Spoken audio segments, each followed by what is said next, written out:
আমরা রেডি হয়ে গেছি, এবার বেরোবো।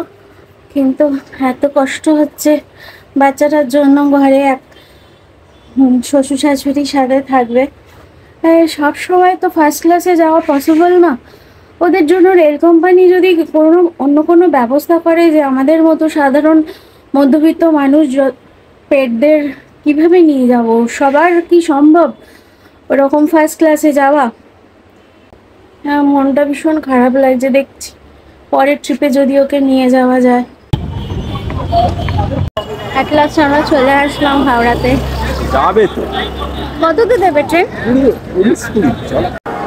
চলে এবার দেখি চক্রধরপুর কোথায় দেয়, কোন প্ল্যাটফর্মে। সব চিড়ের পোলাও শুভঙ্কর খাওয়া শুরু করেছি। চিড়ের পোলাও এনেছি। এখনো ট্রেন অনেক বাকি, খেয়ে নিচ্ছি।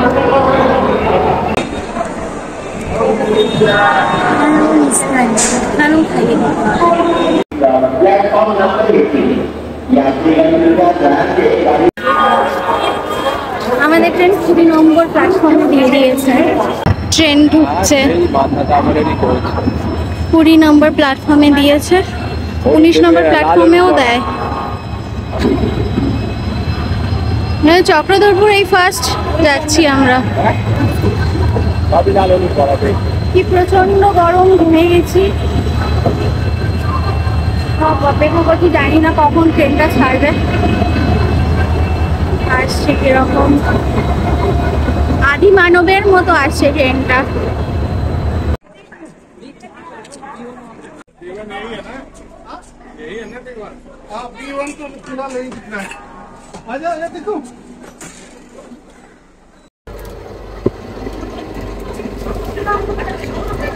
এখনো ট্রেন ছাড়েনি, অলরেডি 15 মিনিট। দূরপাল্লার কোথাও গেলেই আমি আর মেয়ে আপারে নিই। আমাদের আপারে যেতে ভীষণ ভালো লাগে, কোনো ডিস্টারবেন্সই থাকে না। বাঁকুড়া ছেড়ে দিয়েছে, কিন্তু আমরা ছাড়পা স্টেশনে নামবো। আমাদের রিসর্টকেই বলে দিয়েছে যে ছাড়পা স্টেশনে নামবার জন্য। রিসর্টে গিয়ে ছাড়নায় নেমে তোমাদের সাথে আবার দেখা হচ্ছে। পুরো ঘুটঘুটি স্টেশন, 4:30 বাজে, কিছু দেখা যাচ্ছে না।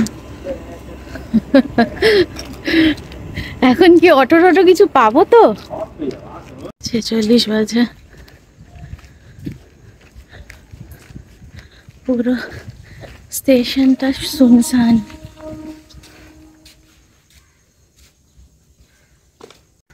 কি সুন্দর দেখেছিস? জীবনে এত ভোরবেলা উঠেছিস? আমি এই সময় ঘুমাতে যাই। তুই সারা রাত থাকিস, এই সময় ঘুমাতে যাস, কিন্তু এই সময় উঠে কোথাও দেখি অটো কি পাই।